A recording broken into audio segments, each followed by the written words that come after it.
দজ্জাল কয়টা বের হবে কিয়ামতের আগে? 30টা। কয়টা? বরিশালে এক দজ্জাল বের হইছে, দাজ্জালুম মিনাদ দাজাজেলা। 30 দজ্জালের এক দজ্জাল। এটা ওয়াজ করে বেড়ায় আর হাদিস মানে না, বলে শুধু কোরআন মানি, হাদিস অস্বীকার করে। আর মানুষকে উদ্বুদ্ধ করে যে হাদিস আপনারা মানবেন না। আপনাদের এখানে বাংলা বাজার নামে একটা এলাকা আছে, প্রতি বছরই দজ্জালটা এখানে এসে ওয়াজের মাধ্যমে মধুর সাথে বিষ মিশায়া মানুষকে বেঈমান বানাচ্ছে। সে হাদিস অস্বীকারী, বলে হাদিস মানার দরকার নাই। হাদিসকে অস্বীকার করলে তো ইসলামের অস্তিত্বই থাকবে না। কথা বলেন, থাকবে? ইসলামের অস্তিত্ব থাকবে?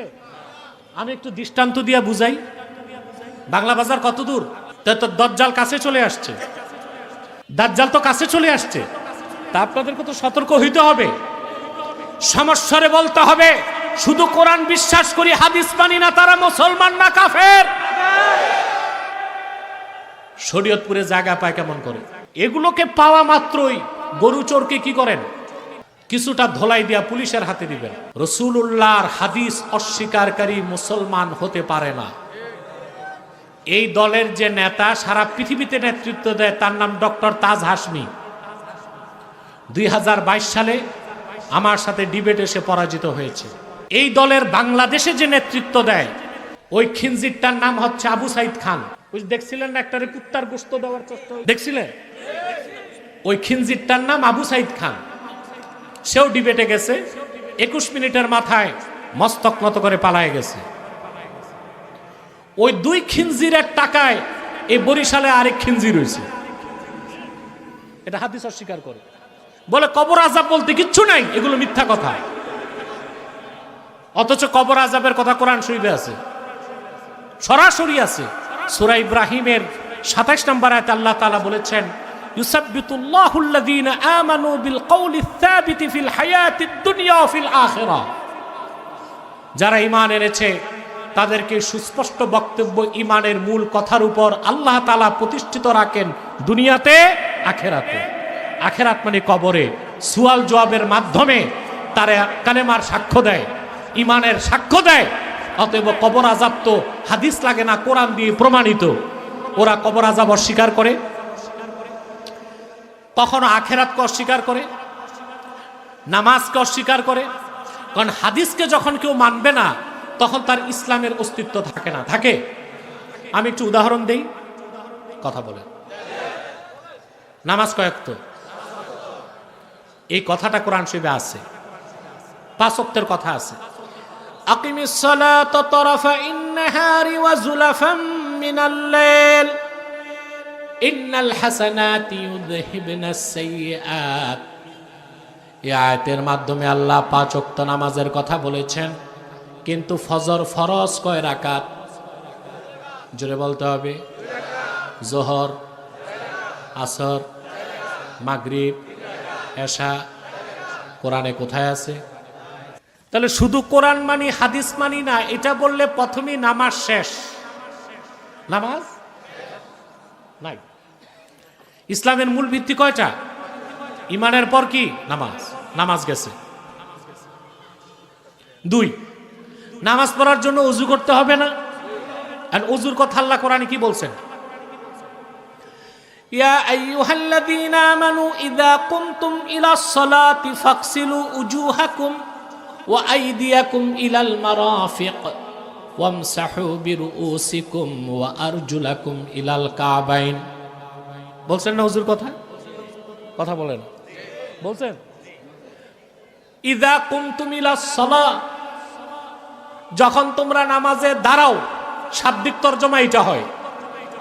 তাহলে ওযু কি নামাজ পড়ার আগে না নামাজে দাঁড়াইয়া ওযু? কিভাবে?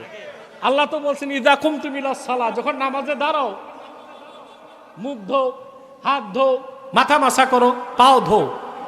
এখানে অর্থ হাদিস থেকে স্পষ্ট, ইযা আরাদতুমুস সালাহ, যখন নামাজ পড়ার ইচ্ছে করো, নামাজে ঢুকার আগে ওযু করো।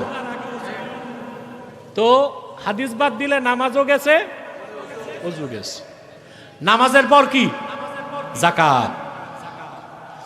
কোরআন শরীফে আল্লাহ তাআলা নামাজের সঙ্গে যাকাতের কথা বলেছেন, কিন্তু কতটা পশুর কতটা যাকাত কতটুক ফসলের কতটুক জাকাত, 7.5 ভরি স্বর্ণ হলে কতটুক জাকাত, 52.5 তোলা রূপা হলে কতটুক জাকাত, কোরআনে নাই, সব হাদিসে এসেছে।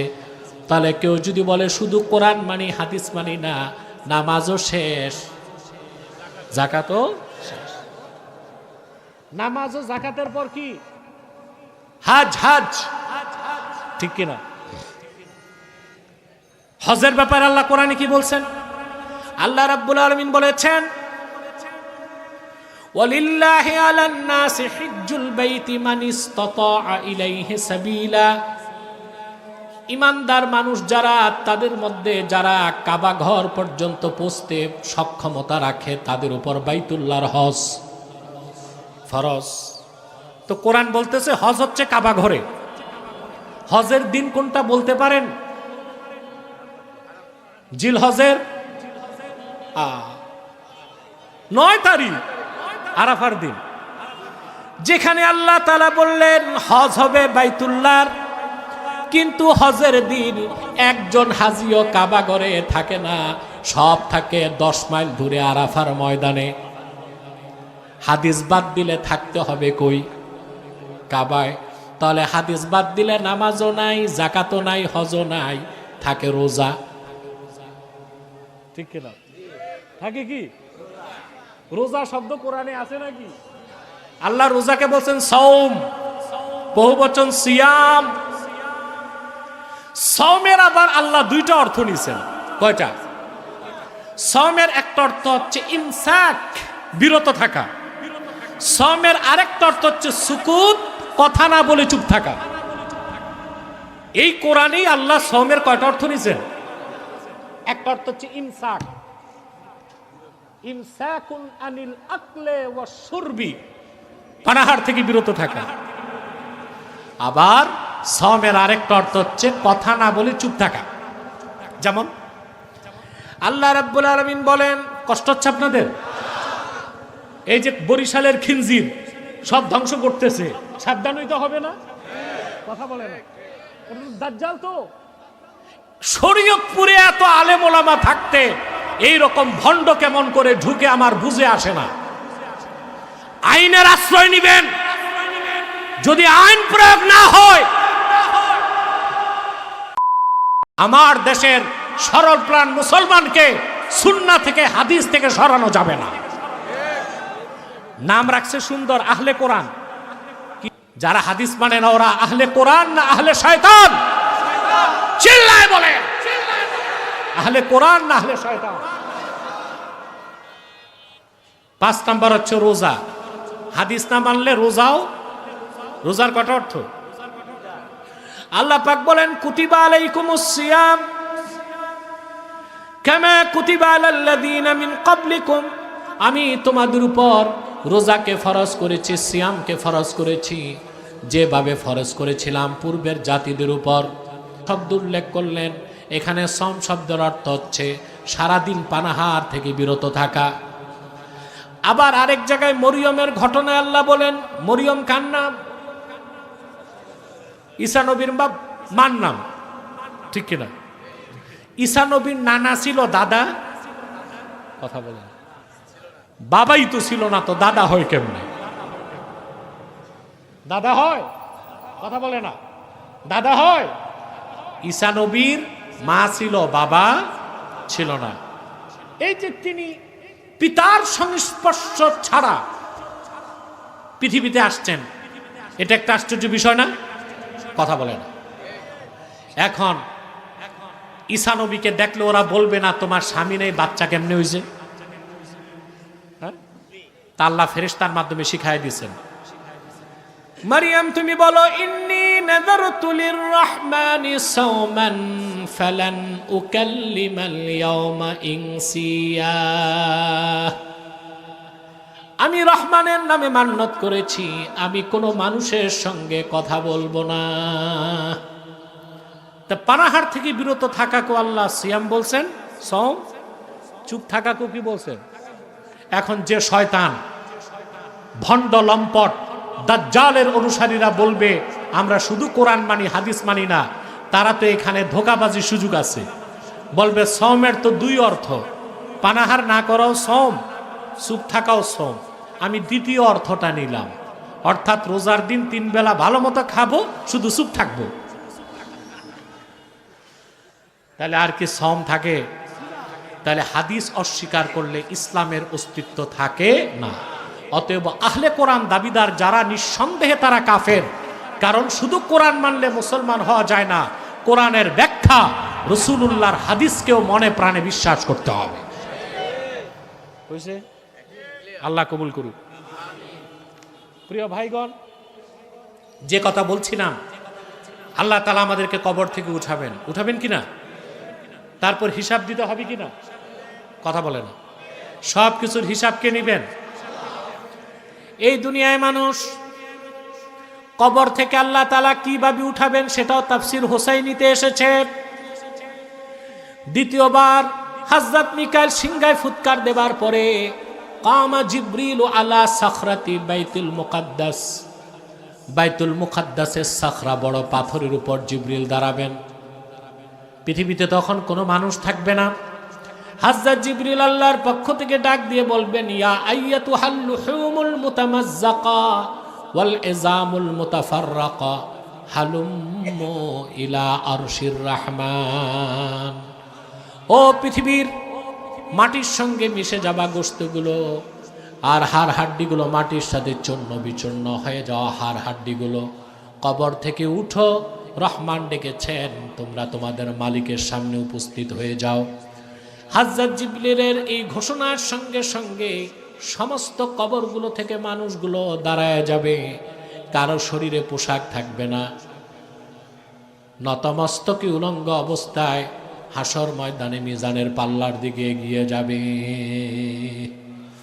আমার ভাইরা, আল্লাহ পাক বলেন আল্লাহ তাআলা সবাইকে ফিরিয়ে নেবেন আখিরাতে তার সামনে, সেখানে হিসাব নিকাশ হবে। হবে কিনা? সবকিছুর হিসাব। দুনিয়াতে সবকিছুর হিসাব হয়? কথা বলেন। দুর্নীতি দমন করতে দুদক আছে না? সব দুর্নীতি ধরতে পারে? কথা বলেন। আগে দুর্নীতি ছিল? কথা বলেন। মাঝখানে যে ইন্টারিম গভর্নমেন্ট ছিল তখন কি দুর্নীতি ছিল? এখন যে নতুন সরকার আসছে দুর্নীতি আছে? আরে ভাই, পুরাটা পচে গেছে। এই ঘাস হারাইতে টাইম লাগবে। কি লাগবে? অনেক টাইম লাগবে। সিস্টেমকে বদলাতে হবে, সেটআপ বদলালে হবে না। আখিরাতে বিশ্বাসী, তাকওয়া ভিত্তিক জীবন যাপন করে এই রকম কর্মকর্তা, সচিব, আমলা ছাড়া দেশকে দুর্নীতিমুক্ত করা সম্ভব হবে না। হবে? সবচেয়ে বেশি দুর্নীতি হয় সচিবালয়ে। কোথায় হয়? কেন হয়? দুইটা কারণ। শুধু সচিবদের দোষ দিলে হবে না। একজন সচিব, পূর্ণ সচিবের বেতন স্কেল হচ্ছে ৭৮,০০০ টাকা। কত টাকা? আনুষঙ্গিক খরচ মিলে ১ লাখ টাকা। চিন্তা করেন, একজন সচিব যার পড়তে পড়তে চুল পাকছে, মাস্টার্স, অনার্স, তারপর রাত দিন জেগে বিসিএস ক্যাডার, তারপর চাকরি নিয়েছে বাবার ১ বিঘা জায়গা বিক্রি করে, TNO, ENO, ADM, ADC, DC, উপসচিব, তারপর সচিব, তারপর যদি তার বেতন হয় ১ লাখ টাকা, চাকরি নীতি তো জায়গা বিক্রি করতে হয়েছে ৩০ লাখ টাকা, তো এই বেতনে পোষাবে? তখন ঘুষ খাবি কিনা? কথা বলেন। এই জন্য আমার দৃষ্টিতে একজন সচিবের বেতন হওয়া উচিত ১০ লক্ষ টাকা মাসে। সাথে আইন থাকবে, সচিব যদি ঘুষ খায় তার মৃত্যুদণ্ড। হ্যাঁ, তাহা করতে দিবে, আমি হিসাব দিচ্ছি। বাংলাদেশ থেকে বিগত কয়েক বছরে ৭ লক্ষ কোটি টাকার উপরে পাচার হয়েছে। ৭,০০০ কোটি না, ৭ লক্ষ কোটি টাকা। তো সচিবদের বেতন যদি ১০ লাখ টাকা করে হয়, তো মনে করেন ৫০০ কোটি টাকা বেশি বেতন গেল, লাখ লাখ কোটি তো বাঁচবে। ঠিক কিনা? সবকিছুর মূলে হচ্ছে, মূল জবাবদিহিতা হচ্ছে আখেরাতে। এই আখেরাতের বোধ বিশ্বাস নিয়ে নিজেদেরকে তৈরি করতে হবে। আল্লাহ সবকিছুর হিসাব নেবেন। নিবেন কিনা? জোরে বলেন। এই দুনিয়াতে মানুষ রাতের অন্ধকারে এমন গুনার কাজ করে তার স্ত্রী টের পায় না, পাড়া প্রতিবেশী জানে না, কেউ দেখে না। আল্লাহ রাব্বুল আলামিন সব দেখেন, সব শোনেন। মৃত্যুর পর আল্লাহ যখন জিন্দা করবেন, সব হিসাব আল্লাহ মানুষের সামনে তুলে ধরবেন।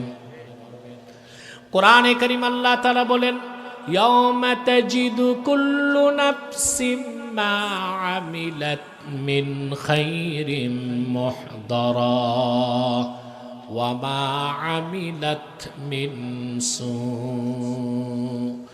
তাওয়াদ্দু লাউ আন্না বাইনাহা ওয়া বাইনাহু আমাদাম বাঈদা। আল্লাহ রাব্বুল আলামিন বলেন, কাল কিয়ামতের দিন প্রত্যেকটা মানুষ এই দুনিয়ায় যে ভালো কাজ করছে তা সে চোখে দেখবে, আবার যে খারাপ কাজ করছে, জেনা, ব্যভিচার, সুদ, ঘুষ, চুরি, চামারি, দুর্নীতি, লুটপাট, হারাম কামাই, এ সব কিছু সে চোখে দেখবে। পাপ কাজগুলো যখন দেখবে মানুষ আফসোস করে বলবে, হায় আফসোস, আমার গুনাহগুলো আর আমার মাঝখানে যদি বিরাট একটা দূরত্ব হয়ে যেত, আমি লজ্জা পেতাম না। করার কিছু থাকবে না, বলারও কিছু থাকবে না। আল্লাহ পাক বলেন, ফাকাশাফনা আনকা গিতাআকা ফাবাসারুকাল ইয়াওমা হাদীদ। আল্লাহ বলবেন, আজকে চোখের পর্দা আমি তোমার সরায় দিলাম। দেখো, যে আখিরাতকে বিশ্বাস করো নাই, আমার সামনে হিসাব দিতে হবে বিশ্বাস করো নাই, আজকে তাকায় দেখো, মানুষের চোখের পাতাটাও নড়বে না, লোহার মতো শক্ত হয়ে থাকবে চোখ দুটো। সেই পরকালের বিশ্বাস আমরা হৃদয়ে লালন করে চলবো তো ইনশাল্লাহ। আল্লাহ জিন্দা করবেন কিনা, আমাদের আখেরাতে হিসাব নেবেন কিনা, সেই আখেরাতের বোধ বিশ্বাস হৃদয়ে লালন করে আমরা চলতে চাই, তাহলে আমাদের জীবন হবে সুন্দর, আচরণ হবে সুন্দর, কাজকর্ম হবে পরিমার্জিত, এবং আমাদের পাহারা দেবার জন্য পুলিশ লাগবে না, গোয়েন্দা সংস্থা লাগবে না, আমাদের জন্য দুদক লাগবে না। যে আখেরাত বিশ্বাস করে সে জানে দুদক কমিশনার দেখার আগে দুই কাঁধে দুই কমিশনার আছে। এই বিশ্বাস যার আছে সে ঘুষ খাবে, দুর্নীতি করবে, চুরি করবে? আল্লাহ তাআলা আমাদেরকে কথাগুলোর উপর আমল করার তৌফিক যেন দান করেন। বলুন আল্লাহুম্মা আমিন। আরো জোরে বলেন আল্লাহুম্মা আমিন। আমি আর আপনাদের কষ্ট দিচ্ছি না। সাদাকাল্লাহুল আযীম ওয়া সাদাকা রাসূলুহুন নবিয়ুল কারীম ওয়া নাহনু আলা যালিকা মিনাশ শাহিদিন ওয়াশ শাকিরিন। আলহামদুলিল্লাহি রাব্বিল